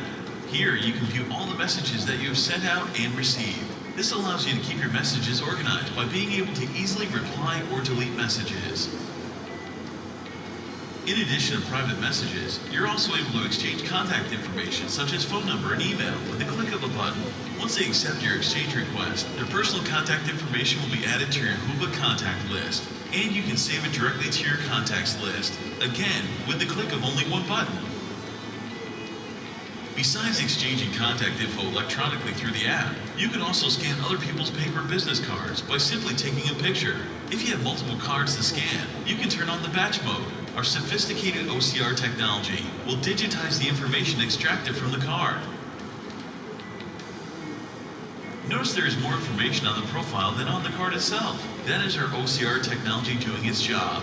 For the convenience of users, we also automatically gather the picture and professional background information of the individual from the internet. Now you not only have the person's contact info stored digitally, but also have their photo associated with their name, and also know where they graduated from, and they worked in the past. You can also write down some custom notes on what you want to remember about this person.